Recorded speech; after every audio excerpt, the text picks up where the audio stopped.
Como é então que nós, que não conseguimos atingir aquele padrão de obediência, podemos então ser colocados no reino dos céus, podemos entrar no reino dos céus?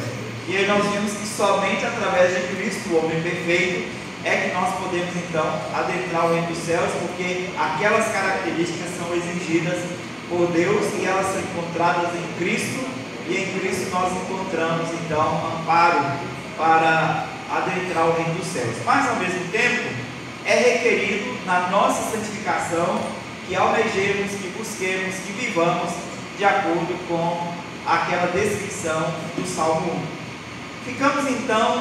Voltamos então nossos olhos para a parte do primeiro versículo, que define de modo negativo as características, o que é o caráter e quais são as posturas do homem justo. E lá nós vimos então aquela descrição que o homem justo não anda segundo o conselho dos ímpios, não se detém em caminho de pecadores e não se assenta em roda de escarnecedores. Nosso objetivo então foi tentar definir ou entender, compreender a partir das Escrituras quais as implicações disso.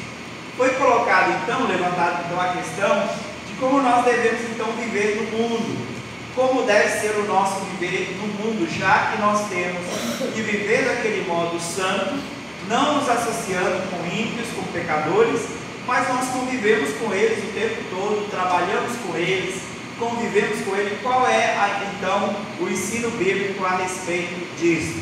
E dentro disso foi feita uma pergunta: se o texto de Eclesiastes 7 não nos orientaria sobre o modo que nós deveríamos viver, que a gente não deve ser demasiadamente justo ao conviver com essas pessoas, se era este o sentido do texto. Bem, hoje então nós vamos olhar para o texto de Eclesiastes e tentar compreender o contexto e o que o pregador, o que o sábio Salomão quis ensinar através daqueles versos, especialmente do verso 5 ao 20, é o que nós vamos tratar hoje. E aí voltamos para um tema que está no Salmo 1 e que está também dentro do Sermão do Monte que estamos vendo na quarta-feira: a justiça do cristão, sobre a vida justa do cristão.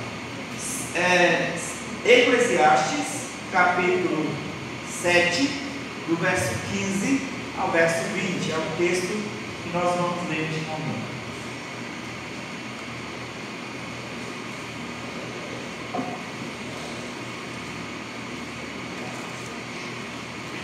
Eclesiastes capítulo 7, do verso 15 ao verso 20.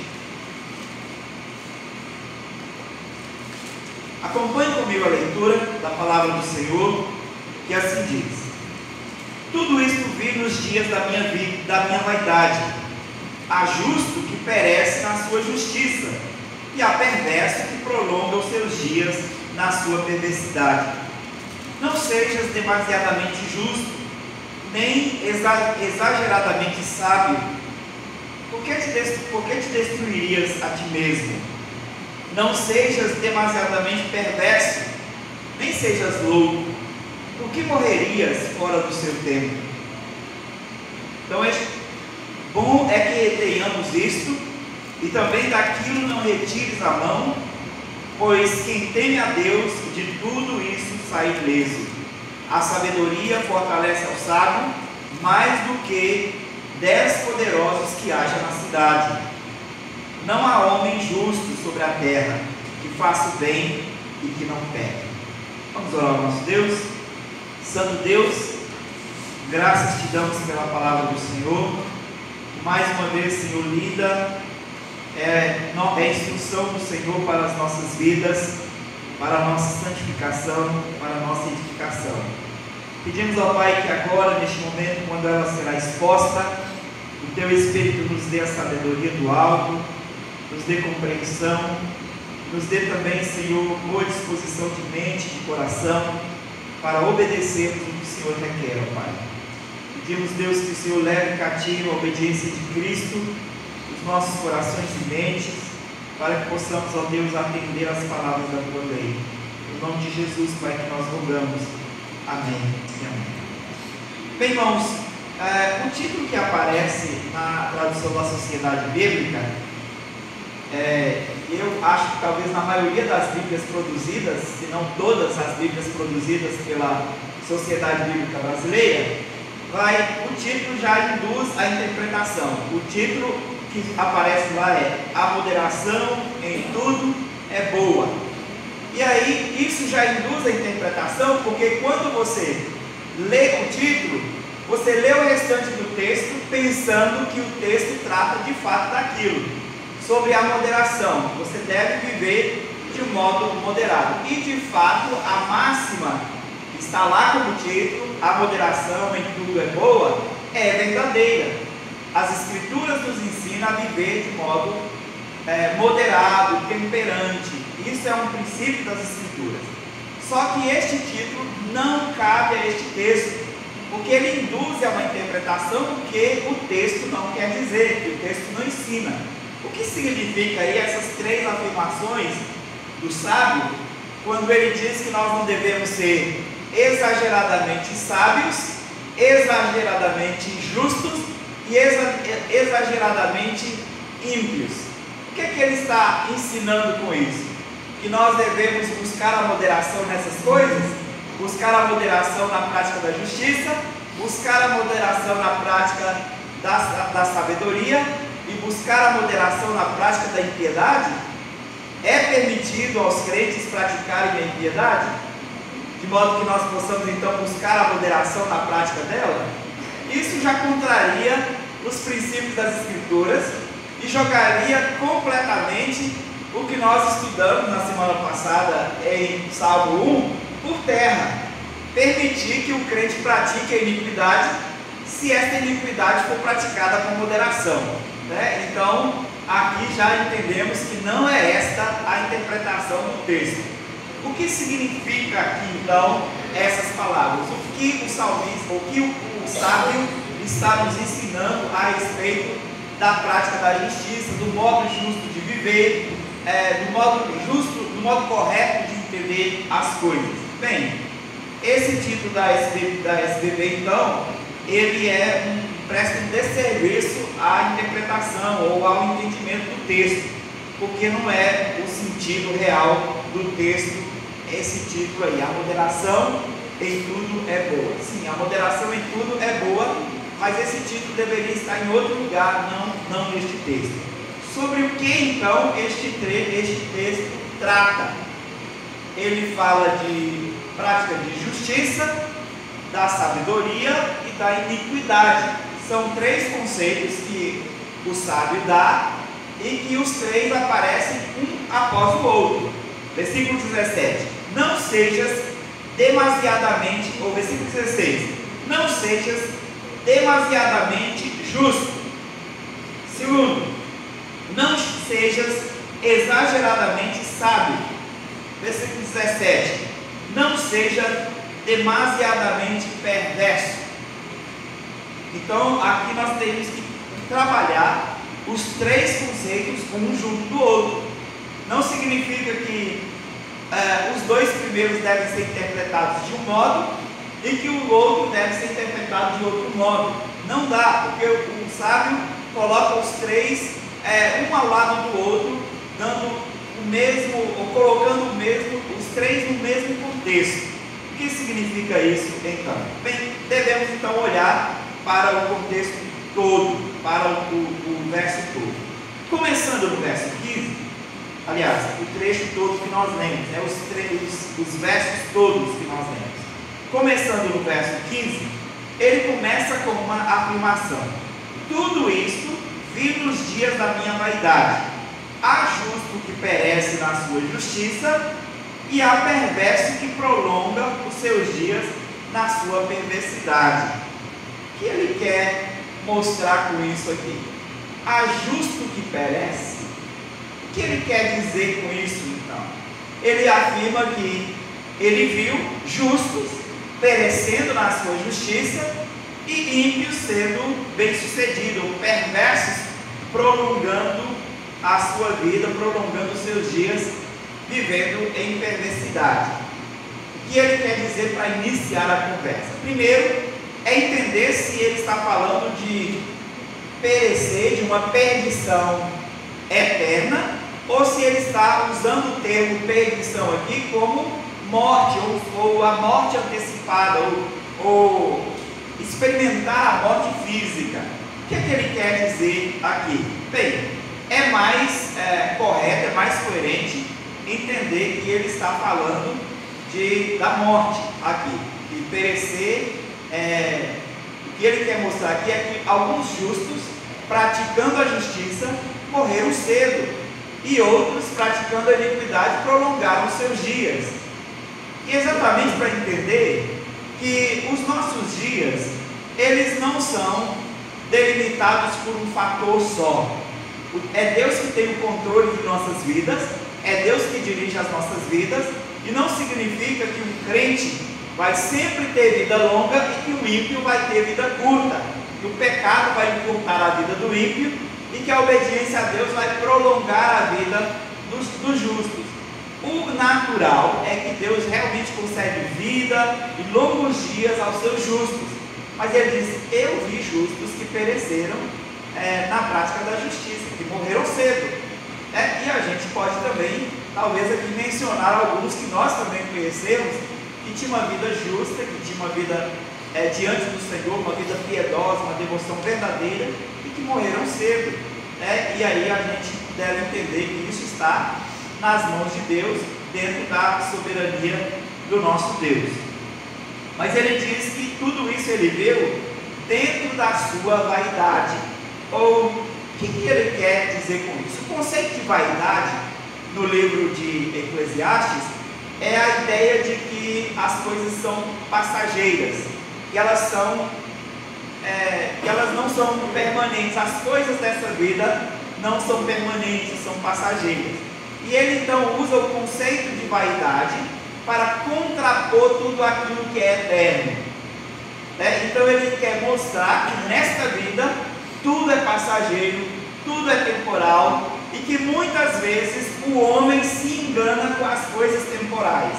O homem se engana ao colocar os seus olhos nas coisas passageiras, e então ele perde de compreender as verdades eternas, as coisas que realmente importam, as coisas que são eternas.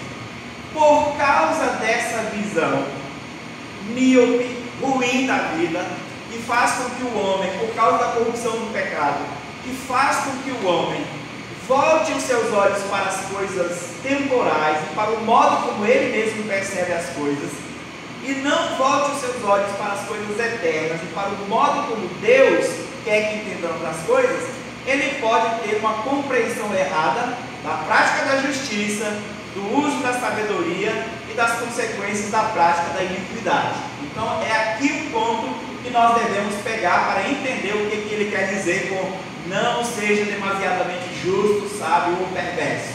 Então aqui é o ponto, que a nossa perspectiva da vida na terra não é de acordo com a perspectiva divina, muitas vezes. E se nós não lermos a vida a partir da perspectiva divina, se nós não lermos a vida com os óculos das Escrituras, nós vamos ter percepções erradas de nós mesmos e percepções erradas da vida e da prática, da nossa prática nesta vida. Aqui então é o ponto que eu quero que vocês segurem, que vocês se firmem, para a gente entender o restante do texto e aplicar isso para as nossas vidas, entendendo melhor ou aplicando melhor o que nós estudamos no Salmo 1. Então ele nos orienta que nós devemos então voltar os olhos para as coisas como Deus enxerga, para as coisas como elas são descritas pelas Escrituras, ou seja, com os óculos, com a visão do eterno e não com a visão da vaidade, do que é passageiro, do que é transitório. Agora então vamos tentar procurar entender o que ele quer dizer com não sejas demasiadamente justo, nem exageradamente sábio, nem demasiadamente perverso. Em primeiro lugar, O que significa não ser demasiadamente justo? Até conversamos na semana passada se aqui não seria o caso de uma aplicação a quem tem o dever de aplicar a justiça, e que por isso ele deve moderar entre a aplicação da lei e a prática da misericórdia, se não seria este o caso. Bem, não é este o sentido do texto, ainda que aqui se aplique. Eu vou mostrar como que se aplica este caso que nós conversamos na semana passada, mas não é este o sentido do texto. O que o sábio está querendo destacar aqui é a prática da autojustiça. O que é isso? É aquela pessoa que vive baseada na sua própria justiça, nos seus próprios méritos, na sua compreensão do que ele é, de que ele é aos seus olhos justo. Então o que o sábio quer orientar é que nós não devemos ser justos aos nossos próprios olhos. E este é o cerne do Evangelho. O Evangelho fala de justificação e justificação pela fé. Nós somos justificados pela fé em Cristo Jesus. E aí nós lemos Efésios capítulo 2 e nós vamos ver claramente duas ideias ali combatendo a autojustiça. Em primeiro lugar, que nós não somos salvos mediante méritos pessoais. Nós não temos méritos para ser aprovados diante de Deus. Em primeiro lugar. Em segundo lugar, nós não somos salvos mediante o acúmulo de créditos pela prática de boas obras. Não é por méritos nem por créditos. Então, não há como ser salvo tendo um depósito de justiça, um depósito de boas obras que vai te colocar em uma posição melhor diante de Deus, e aí Deus vai pesar as suas boas obras e ver se você pode ser salvo ou não. Não é salvo também por merecimento, por méritos. Não tem um acúmulo de méritos, uma medida de quantos méritos você tem para ver se você merece a salvação ou não. A salvação é mediante a fé em Cristo Jesus, pela graça somente. Não é mediante méritos próprios ou mediante obras. Então, o que ele está dizendo? Não seja demasiadamente justo aos seus próprios olhos, ou seja, não tenha uma perspectiva errada sobre a sua justiça própria. Não tenha uma perspectiva errada sobre a sua justiça.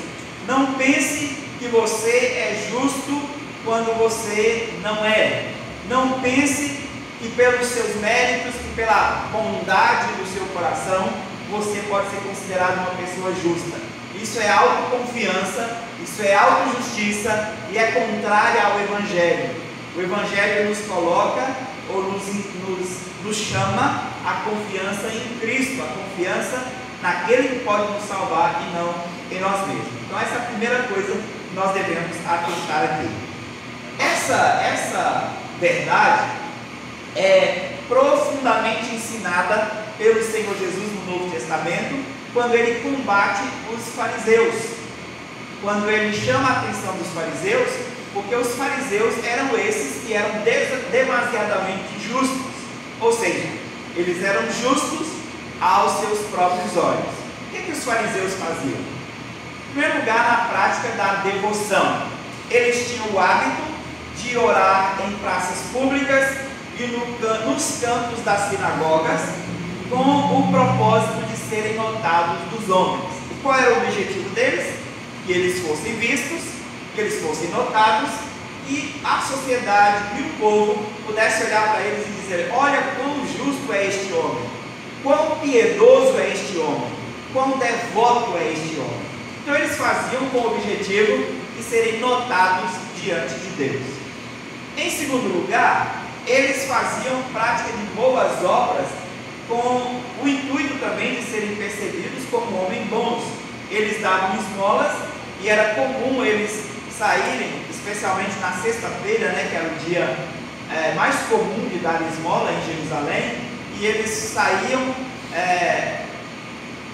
anunciando que eles iam dar as suas esmolas. o anúncio não era somente para preparar os necessitados, para que eles viessem para a rua, para poder receber as esmolas, mas era com o objetivo de serem notados dos homens, né? Então era a registro, por exemplo, de que eles pediam crianças que saíssem tocando sininhos na rua para anunciar que era a hora de dar as esmolas, e eles vinham atrás, então, logo depois dos sinos, entregando as suas esmolas. Mas esse era o objetivo deles era de ser notado dos homens. Bem, aqui então está uma prática de justiça que é fundamentada em si mesmo, que é baseada em si mesmo.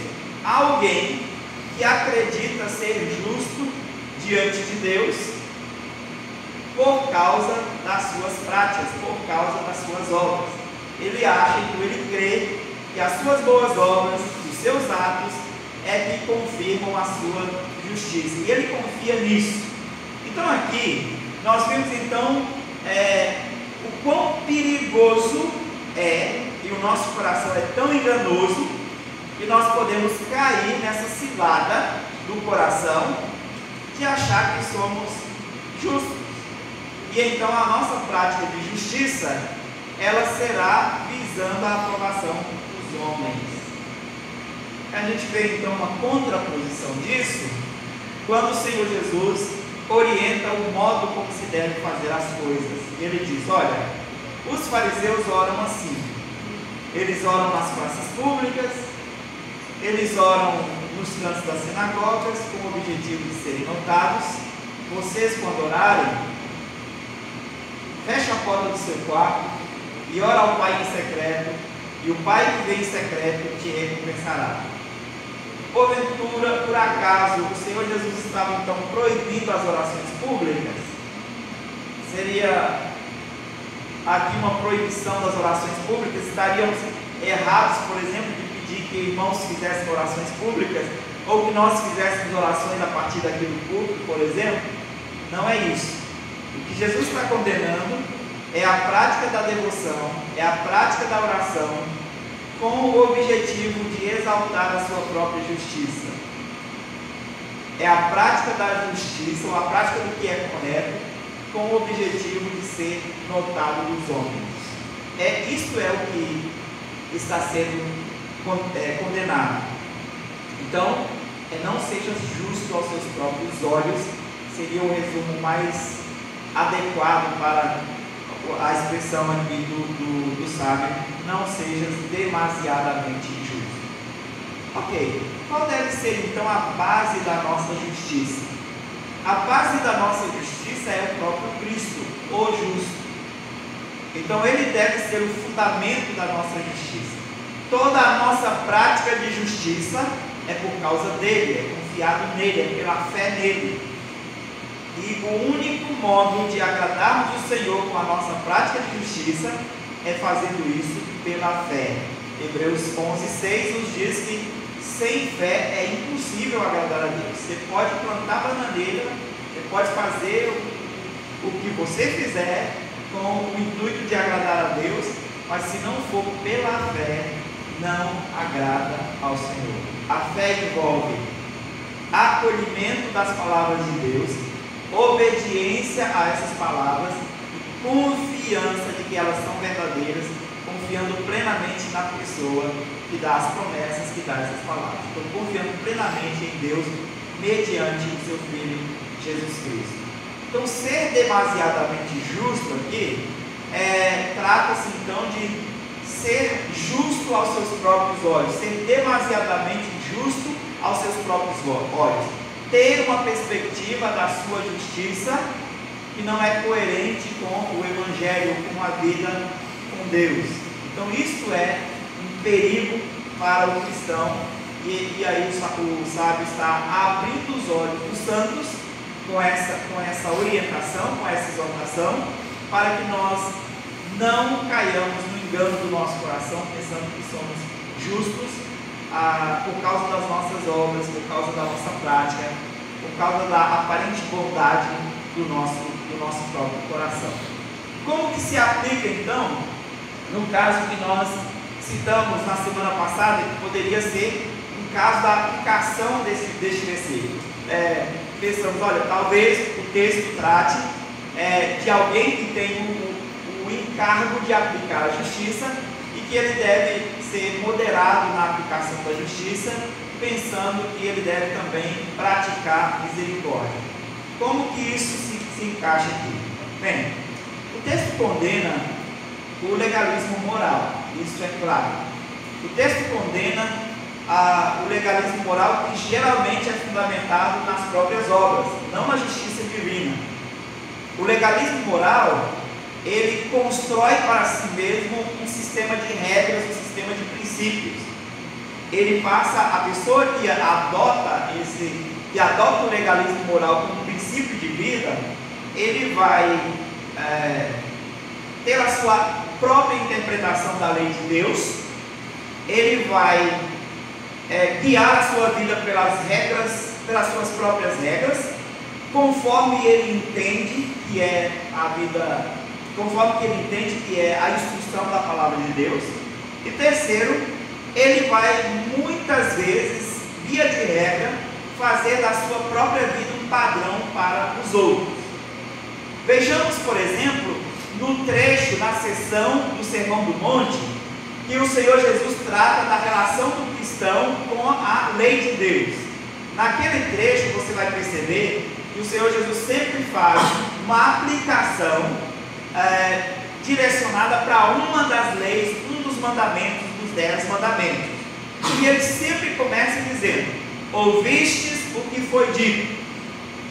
E aí ele cita um trecho da lei, e ele cita logo depois uma interpretação dos anciãos, e aí ele cita logo depois qual deve ser a interpretação correta da lei. Vamos olhar lá no texto de Mateus, só para vocês terem uma ideia de como alguém que adotou o legalismo moral como prática de vida vai interpretar a lei de Deus, interpretar a palavra de Deus, dando a sua própria interpretação e colocando-se como modelo daquela prática para os outros, o que os fariseus faziam. Veja, por exemplo, no capítulo 5, versículo 21, sobre o 6º mandamento. Mateus capítulo 5, versículo 21, sobre o 6º mandamento: não matarás. Jesus diz: ouvistes o que foi dito aos antigos, não matarás, e quem matar estará sujeito a julgamento. E aí, logo depois disso, ele diz: eu, porém, vos digo que todo aquele que sem motivo se irá contra o seu irmão estará sujeito a julgamento, e quem proferir um insulto a seu irmão estará sujeito a julgamento do tribunal, e quem lhe chamar tolo estará sujeito ao inferno de fogo. Então aqui Jesus dá o princípio do 6º mandamento, quando ele diz não matarás, e logo depois ele pega a parte da punição para quem cometer o homicídio, que foi também prescrita na lei do Senhor, mas aqui ele trata exatamente, mais especificamente, do modo como os anciãos, os escribas daquele período, daquele tempo, os fariseus especialmente, interpretavam o 6º mandamento. E aí Jesus diz: quem matar estará sujeito a julgamento. Bem, o que é que Jesus quer mostrar aqui? Sim, a parte, o trecho todo é verdadeiro, mas a primeira parte, não matarás, é sim uma citação da lei de Deus. E a segunda parte, quem matar está sujeito ao julgamento, na verdade é um confronto do Senhor Jesus quanto à tradição dos anciãos, porque eles diziam: só é considerado assassinato, homicídio, quando o homicídio for confirmado, quando houver a morte mesmo. Então, tentativa de homicídio não era quebra da lei do Senhor. Se tentou matar e não conseguiu matar, na visão de muitos anciãos, não, isso não foi quebra da lei do Senhor, porque a lei do Senhor diz que só se matar. Se eu tentei matar, se eu te dei um tiro Você foi socorrido pelo SAMU e conseguiu chegar no hospital e o médico salvou sua vida, então eu não quebrei o sexto mandamento. Era essa a interpretação dos antigos, a interpretação dos anciãos para o povo. O que estava por trás desse ensino é que, na verdade, um pecado só era pecado se ele fosse pego, se ele fosse apanhado em flagrante. Se não houvesse flagrante na prática do pecado, então não podia mais sofrer julgamento, não podia ser julgado. Então havia uma certa interpretação da lei de Deus para favorecer ou para proteger quem praticava tais pecados. E aí Jesus disse: olha, o problema é bem mais sério. O pecado não está no fato em si. O pecado não está no fato de você cometeu um homicídio ou uma tentativa de homicídio.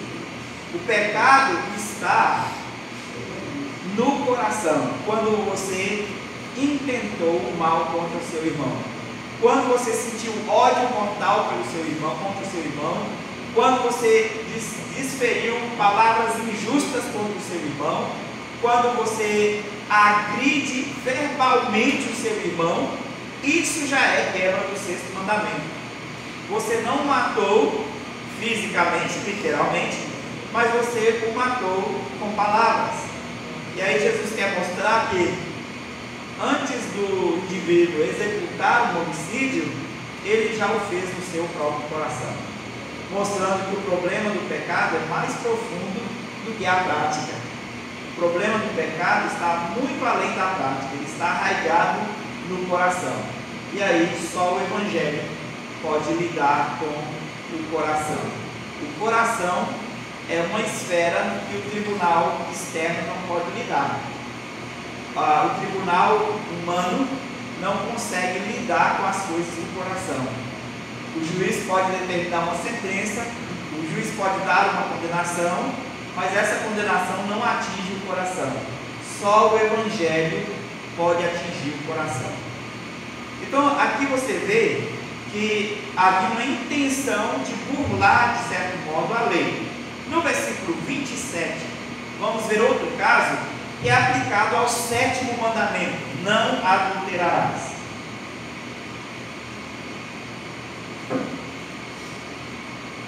Ouvistes o que foi dito: não adulterarás. Eu, porém, vos digo: qualquer que olhar para uma mulher com intenção impura no coração, já adulterou com ela.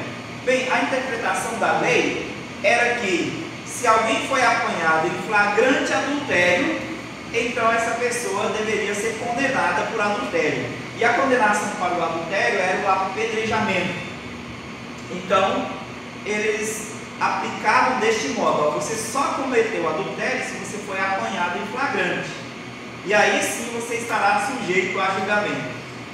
Bem, você estará sujeito a julgamento do tribunal humano se você foi apanhado em adultério. Mas o que Jesus está querendo mostrar é que você está sujeito ao tribunal divino, mesmo que você não foi apanhado em adultério. Se você não foi apanhado em adultério, a lei humana não te punirá.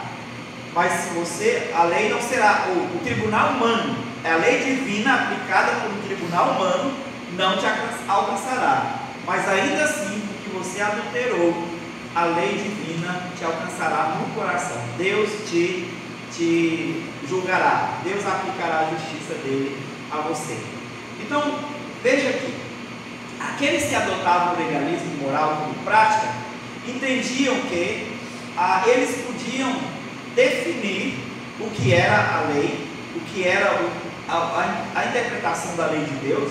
E os fariseus, especialmente, se colocavam como um padrão dessa prática de justiça, ou dessa prática moral para os demais.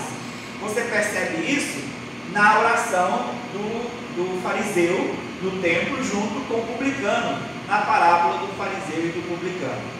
O fariseu chega diante de Deus e ele ora de modo altivo, dizendo: Senhor, obrigado, Senhor, porque eu não sou como os pecadores, adúlteros, roubadores. E ele cita os pecados que ele não cometia. E ele continua dizendo: E eu não sou como este. E ele aponta para o publicano, que era, que eu disse na semana passada, considerado como um pecador, porque era um traidor da pátria, porque era um judeu trabalhando no Império Romano, e além disso ele cobrava impostos abusivos, ele roubava o povo. Então o fariseu se compara a ele dizendo: olha, eu sou o padrão, ele não. Então, obrigado, porque eu não sou como os roubadores, como os pecadores, eu não sou também como este, eu sou o padrão de homem que deve ser imitado, eu sou o padrão de justiça aqui. Então, o que acontece com alguém que adota essa prática? O legalismo moral como filosofia de vida ou como prática de vida. Ele vê o pecado do outro e não vê o seu, e ele coloca a si mesmo como padrão para o outro, porque ele tem a sua própria interpretação da lei, ele tem a sua própria percepção do que é justo. Qual é o risco de nós cairmos neste erro? Qual é o risco? Todos nós corremos este risco, por causa do que Jeremias nos alerta no capítulo 17, versículo 9, que o coração é enganoso. E se você observar o que está sendo tratado no capítulo 17 de Jeremias, e nós vamos usá-lo no final para fazer a aplicação das três coisas, se você observar, está fazendo um contraponto entre a confiança em Deus e a autoconfiança. E ele diz: olha, o coração do homem é enganoso, e ele naturalmente nos induz à autoconfiança. E aí nós nos tornamos, nós temos uma visão de nós mesmos que não é de acordo com a verdade, não é de acordo com as Escrituras. Nós achamos que somos justos pelos nossos próprios méritos, nós achamos que nós recebemos a graça de Deus por causa da nossa bondade, da nossa prática de justiça. Quer ver uma coisa que muitos de nós é assim, demasiadamente justo ou justo aos nossos próprios olhos? Na prática da entrega dos dízimos.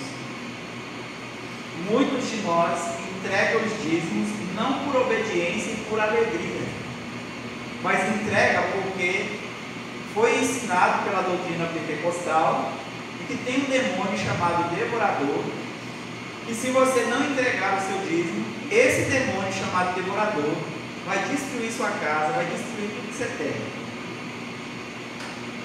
E aí, por medo desse demônio, e na expectativa de que você dando o seu dízimo, Deus vai abençoar a sua casa, você dá o dízimo. E aí você começa a dar o dízimo, e aí os negócios da sua empresa não vai bem, aí começa tudo a dar errado, e você continua dando o dízimo fielmente, você dá o dízimo de tudo e de tudo mais. E aí você começa a ver problema na sua casa, problema na sua empresa, problema no seu emprego, está tudo dando errado, você não prospera, mas você está sendo fiel.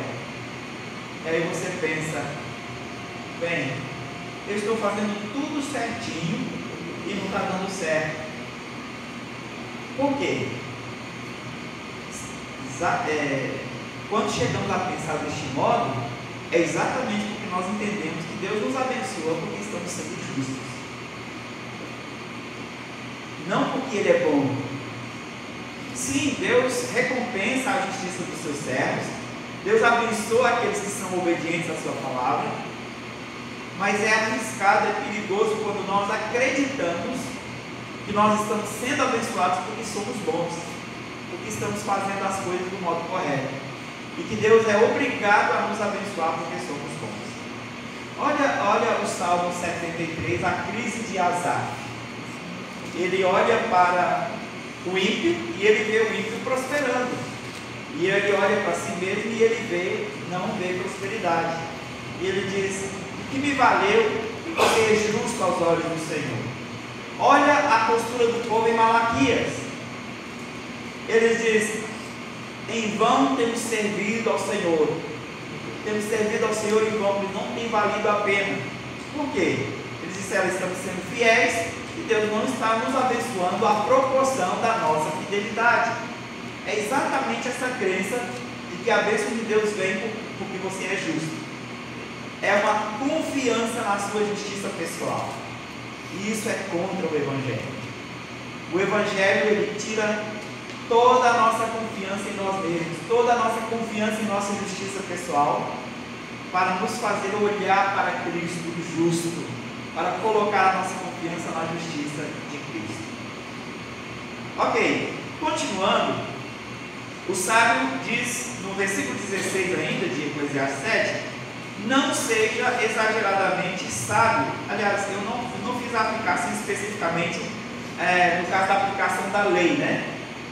O que eu ia dizer era que se alguém adotou o legalismo moral como prática, ele sempre vai ser mais brando com o seu pecado e ser mais duro com o pecado do outro. E se ele está numa posição de juiz, ele corre o risco de ser demasiadamente estrito na aplicação da lei para o outro, sem misericórdia. É o juízo sem misericórdia.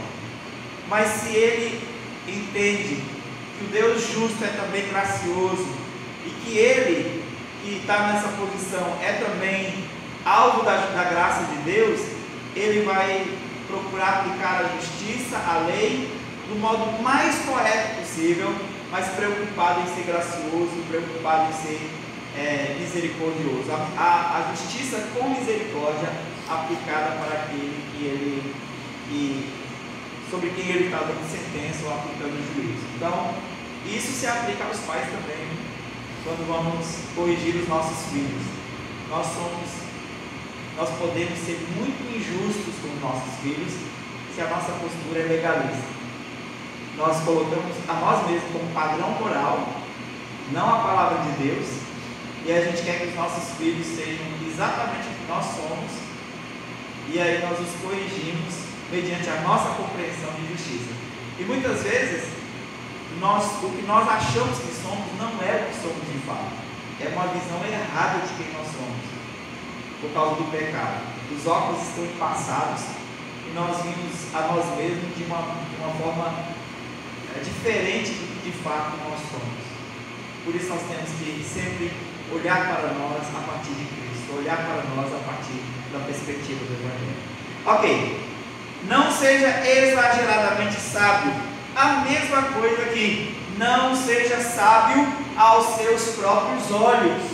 E essa é uma instrução que está em toda a Escritura e que o próprio sábio Salomão faz essa alerta no livro de Provérbios diversas vezes. Não seja sábio aos seus próprios olhos, seja sábio mediante a sabedoria divina. Por causa também do problema do coração, por causa da corrupção do coração, nós adotamos uma perspectiva a respeito de certas coisas, a respeito da vida, a respeito das nossas práticas, a respeito do outro, e nós achamos que somos sábios. E então nós queremos guiar nossas próprias vidas mediante aquilo que nós acreditamos.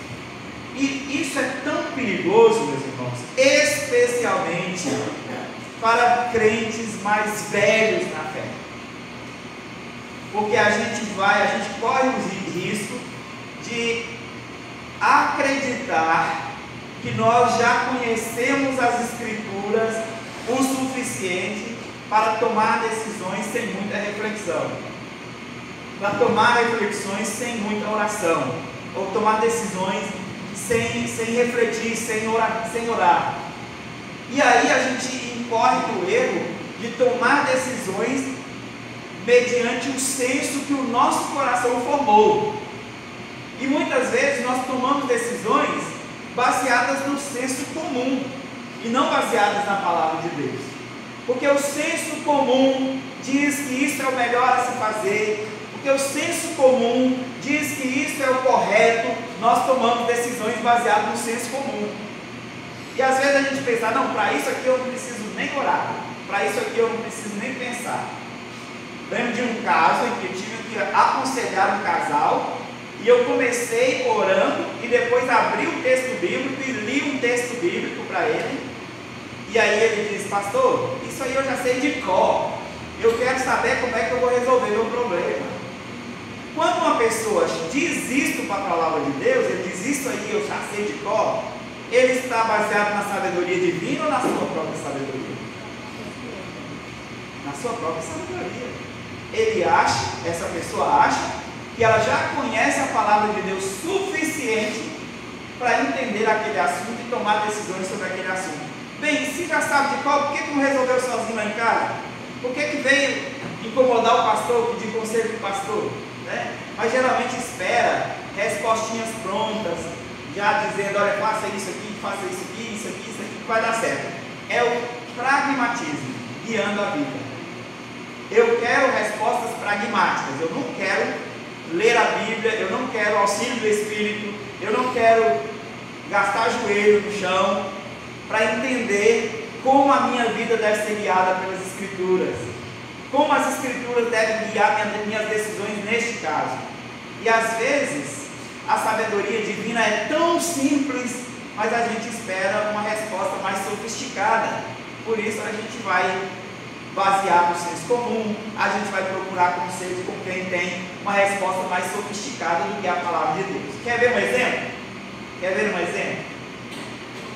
Direcionamento simples da palavra de Deus. Mulheres, sejam submissas aos seus maridos.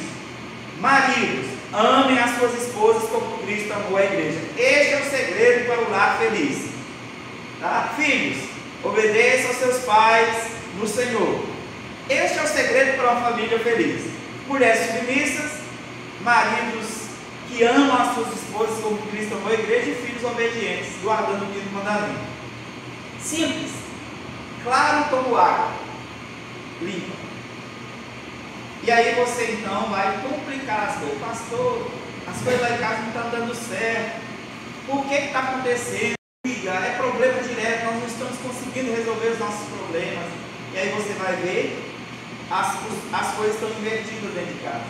A mulher é que manda, a mulher é que tomou as rédeas da casa, e geralmente por causa de omissão do marido, e parece que a gente já é omisso desde o princípio, né? Adão foi assim, parece que nós aprendemos, herdamos o DNA dele, e o homem é naturalmente omisso.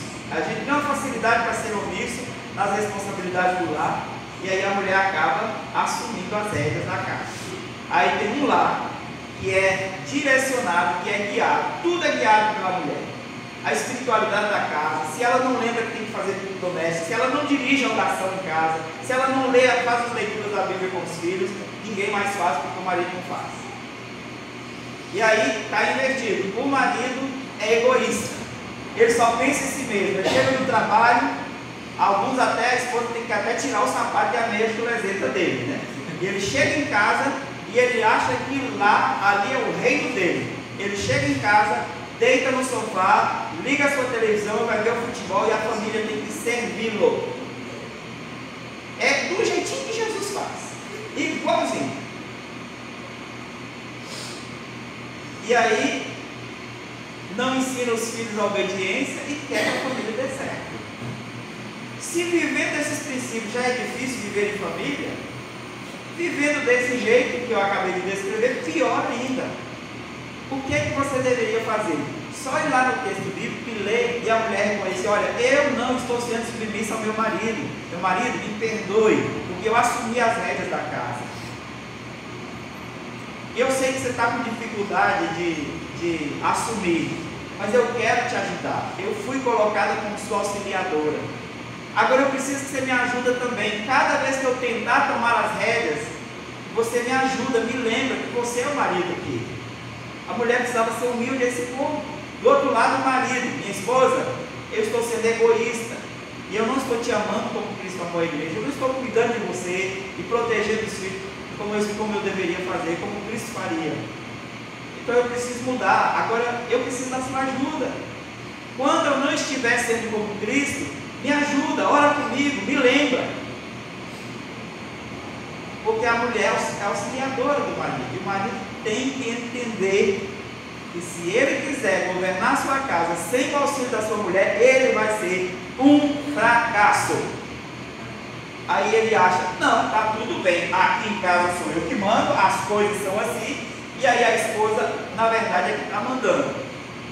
E aí, o problema é que eles guiam as suas famílias baseado na sua própria sabedoria, enquanto o ensino bíblico é super simples, e ele não quer atender à sabedoria divina, ele segue a sua sabedoria. Maridos, não sejam sábios aos seus próprios olhos. Vai cuidar da sua casa do jeito que Jesus cuida da igreja, que vai dar certo. Entendeu? Mulheres, não sejam sábias aos seus próprios olhos. Sejam submissas ao seu marido, como a igreja é submissa a Cristo, e vai dar tudo certo. É um princípio simples, mas nós, na nossa sabedoria, no alto da nossa sabedoria, queremos guiar nossas próprias vidas. E aí o sábio nos alerta: não seja exageradamente sábio, ou não seja sábio aos seus próprios olhos. E aí ele termina o verso com uma pergunta: por que te destruirias a ti mesmo vivendo desse modo? O que ele está alertando é que a autojustiça, a autoconfiança e a sabedoria, a sabedoria aos próprios olhos é destrutiva para a pessoa, para o indivíduo. Pode destruir sua vida, se você quiser viver a sua vida baseada na sua própria justiça e baseada na sua própria sabedoria. É a justiça de Cristo e a sabedoria das Escrituras, da Palavra de Deus, que deve guiar a sua vida. E aí, no versículo 17, então, ele diz: não sejas demasiadamente perverso. Aqui é o ponto central para entendermos que o sábio não está falando sobre moderação, que a gente devia ir lá no título da sociedade bíblica e riscar ele lá, tirar ele de lá da Bíblia. Ele não é inspirado e ele induz a interpretação errada do texto. O que é que ele está dizendo aqui? É que nós podemos praticar a perversidade se for praticada com moderação? É permitido isso nas Escrituras? A perversidade praticada com moderação é permitida, segundo Eclesiastes 17. Esse princípio está de acordo com as Escrituras? Se o próprio Senhor Jesus disse que se você desejar o mal para o próximo e se você desferir palavras agressivas contra o próximo, você já quebrou a lei do Senhor? Já quebrou o sexto mandamento? Como é que poderíamos entender então que a perversidade praticada com moderação é permitida pelas Escrituras? É uma mentira. Então o texto não trata sobre moderação na prática da justiça, moderação na prática do uso da sabedoria e moderação na prática da perversidade. O que é que esse verso então quer dizer? O que é que acontece com o perverso? Ele geralmente pratica a sua perversidade acreditando que não haverá consequências para os seus atos. E o que o sábio está alertando aqui é: tome cuidado, porque você vai praticar sua perversidade achando que não virá consequências sobre você, e virá. Praticar perversidade, praticar iniquidade, acreditando que não haverá qualquer julgamento ou qualquer punição sobre os seus atos, isso é contrário aos princípios das Escrituras e é destrutivo. O próprio sábio, quando conclui a sua pregação, né, ele é chamado de o pregador, inclusive o nome Eclesiastes, né, o nome do livro é O Pregador. Ele termina no capítulo 12 dizendo, versículo 13 e 14: de tudo que se tem ouvido, a suma é: teme a Deus, guarde os seus mandamentos, porque isso é o dever de todo homem. Porque Deus há de trazer a juízo todas as obras, até as que estão escondidas, quer sejam boas, quer sejam más. Então, o que o sábio está alertando é que o perverso não deve cair no engano, não pode cair no engano de que ele vai poder continuar na sua perversidade sem sofrer as consequências do juízo de Deus. E geralmente o homem perverso faz assim. Agora, pior do que isso é quando um homem crente, quando uma mulher crente continua pecando, acreditando que Deus é misericordioso e que não haverá disciplina dura sobre si. Isso é que é terrível. Quando um crente acredita que porque Deus é bom, porque Deus é misericordioso e gracioso, ele pode permanecer na prática do pecado e não virá um juízo duro sobre si. É perigoso, é trágico, para um crente. E quer ver que a gente fala assim? Muitas vezes a gente adota certas práticas, algumas delas ocultas, e a gente acredita que ninguém está vendo. Mas mesmo sabendo que Deus está vendo, a gente acredita, bem, Deus é bem mais misericordioso do que as pessoas. As pessoas não podem ver, porque elas não entenderiam, elas seriam duras demais comigo. Mas Deus é misericordioso, Deus vai me perdoar. E aí você pratica uma vez, e outra, e outra, e outra.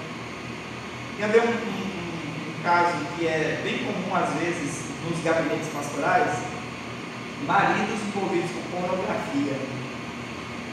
Primeiro que alguns maridos acreditam que pornografia não é pecado, é só um estimulantezinho, né? E aí a gente fica às vezes surpresos quando a gente vê algumas falas de homens a respeito de pornografia, como se fosse coisa de macho mesmo, isso aí, né? Não tem problema. Segundo, é que eles acreditam que Deus está vendo, mas que Deus é gracioso com ele. Não, eu sei que Deus está vendo, mas Deus me ama. E ele acha que o amor de Deus vai passar a mão na cabeça dele, dizer que Deus passa a mão na cabeça dele. E isso é perigoso. É o que Calvino chama de ateísmo prático,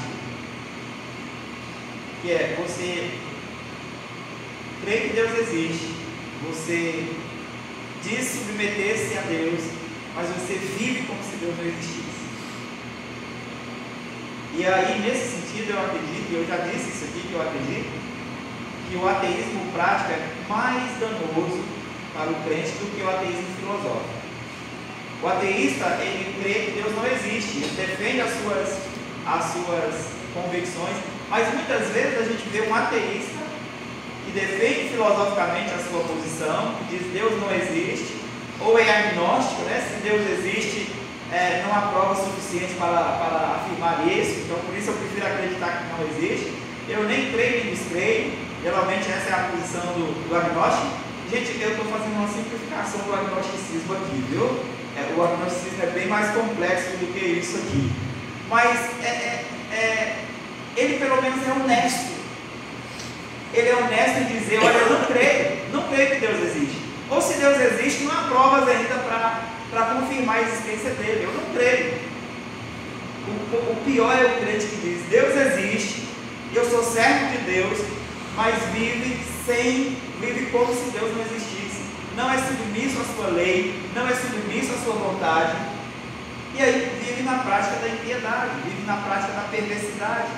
Muitas vezes tem patrões perversos, tem jovens perversos na universidade. Às vezes nós vemos perversidade dos nossos filhos e a gente tolera a perversidade dos nossos filhos uns com os outros. E a gente acaba criando nos nossos filhos a ideia de que pode-se praticar perversidade e não haverá punição na prática da perversidade. Às vezes a gente vê perversidade e a gente não é duro, né? Na prática, na relação das crianças com a própria criação. Crianças que são perversas com animais. E a gente não dá atenção para isso, é só um bicho. Ontem nós tiramos uma lagartixinha de dentro de casa e aí eles já queriam matar a lagartixinha, né? E a gente aproveitou a situação para explicar qual é o perigo que essa lagartixa representa para a nossa casa. Ele é um animal peçonhento ou danoso? Não. É criação de Deus. Por que é que nós temos que matar essa lagartixa? Não precisa, isso é maldade. Então a gente aproveita a oportunidade para ensinar para os nossos filhos que eles devem ser amorosos, generosos com os animais também. Mesmo com os que a gente não gosta. Eu detesto o sapo, né? Eu acho um bicho asqueroso. Mas é criação de Deus. Deus criou e Deus acha o sapo lindo, eu acho feio. Mas Deus criou e acha lindo, porque tudo que Ele criou Ele acha bom. Então sou eu que tenho que corrigir a minha perspectiva, não é Deus. E aí a gente às vezes pratica a perversidade com animais e vê a perversidade dos nossos filhos com os animais e a gente não corrige. E aí o sábio nos alerta: tome cuidado, porque para toda perversidade haverá punição. Não pratique a perversidade pensando que ela não será punida. Não é isso que ele alerta. E ele diz: por que morrerias fora do tempo? E ele mostra então que há um perigo, há uma consequência para a prática da perversidade. E aí ele conclui então os versos 18 a 20, dizendo: olha, bom é que retenhas isto e também aquilo, e também aquilo não retires a mão, pois quem teme a Deus, a tudo isto sai ileso. O que ele quer orientar? É que você esteja atento a essas coisas, que a prática da justiça seja de acordo com a verdade de Deus, que o uso da sabedoria, do conhecimento seja de acordo com a verdade de Deus, e que nós fujamos da perversidade, porque haverá punição para a perversidade, porque os que andam deste modo sairão ilesos. Poderão não sair ilesos nesta vida. Alguns crentes sofreram por ser obedientes a Deus, mas sairão ilesos diante de Deus, porque eles serão preservados diante de Deus, porque Deus garante a preservação dos seus servos.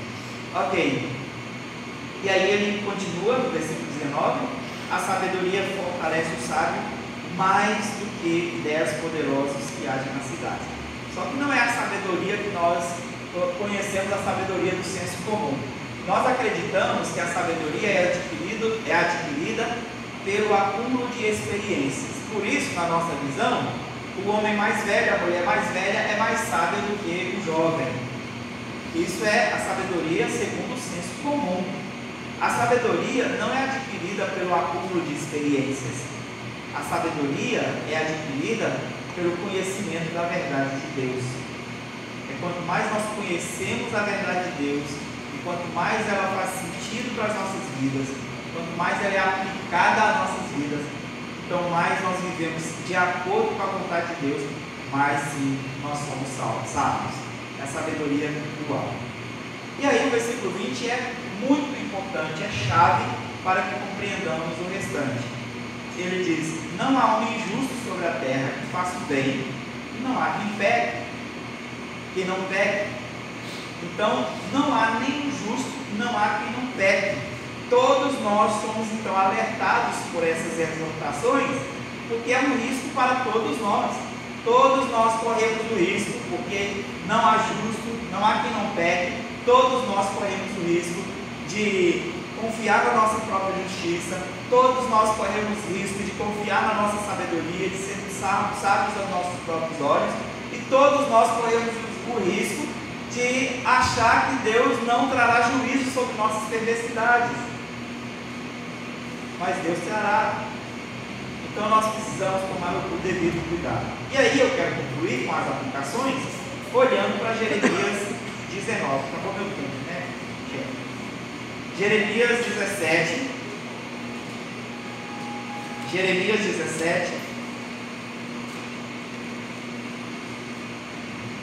E aí nós vamos começar do versículo 5.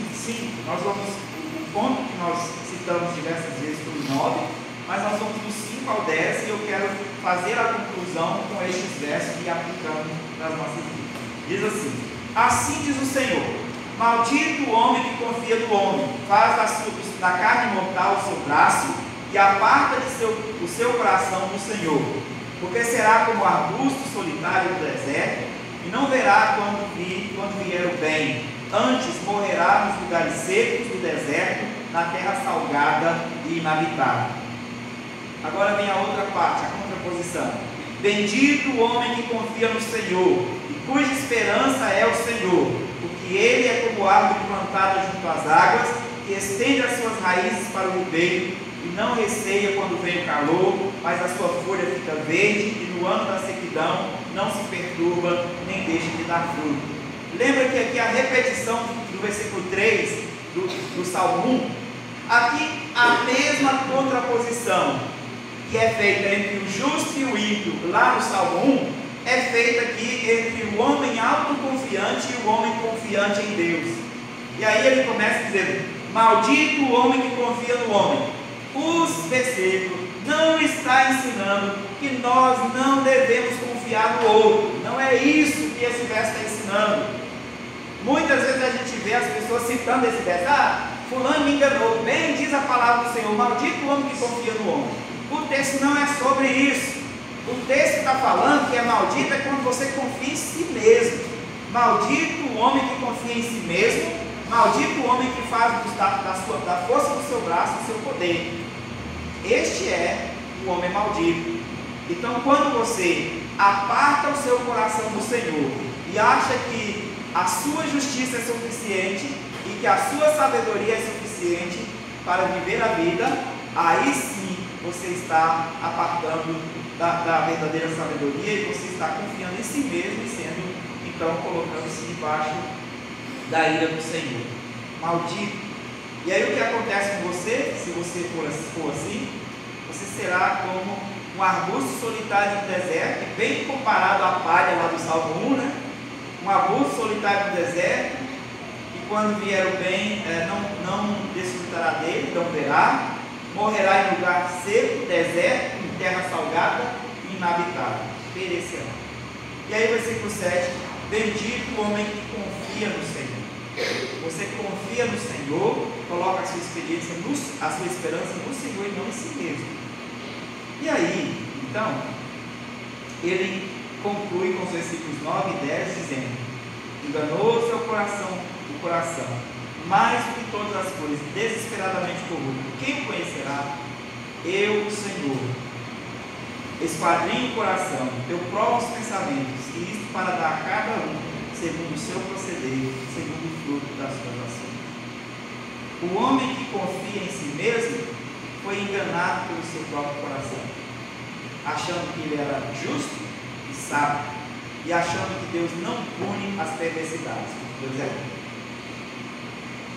E aí diz: olha, enganoso é o coração, você está sendo enganado pelo seu coração pecador, pelo seu coração corrupto. Cuidado. Mas o homem sábio, ele é esquadrinhado pelo Senhor. O Senhor esquadrinha o coração, prova os pensamentos, isso para dar a cada um segundo o seu proceder. É claro que o Senhor esquadrinha os dois, né? Esquadrinha o ímpio para dar segundo as suas obras, mas esquadrinha também o justo, e em geral para conduzi-lo ao arrependimento. A sondagem que o Espírito Santo nos faz em nosso coração, o esquadrinhamento do Espírito em nossos corações tem o objetivo de nos conduzir ao arrependimento e à confiança em Deus. Somente assim é que nós podemos então ser bem-sucedidos na caminhada cristã. As aplicações então são só duas. A primeira é que nós, como crentes, lembremos que nós não estamos imunes a esses pecados. A gente acha que por causa de experiência cristã a gente está imune a certos pecados. Não, eu não sou esse homem que acha, que confia na sua própria justiça, ou que se acha sábio aos seus próprios olhos. Muito menos que pratica perversidades pensando que vai ser culpado por Deus. E às vezes nós somos enganados pelo nosso coração. Cuidado. A sua experiência cristã, a sua vivência, os seus 20, 30, 40 anos de vida cristã, não é garantia de que você está ileso, que você sairá ileso, que está isento de cair nesses pecados. Porque 30, 40, 50 anos e o seu coração corrupto é que está aí. A luta entre carne e espírito continua. E você precisa ser consciente disso. Cuidado com o seu coração, ele pode te enganar. Cuidado com o seu coração, ele é terrivelmente corrupto, terrivelmente enganoso. A segunda aplicação é: confie somente no Senhor. Não confie em si mesmo, na sua autojustiça, na sua sabedoria.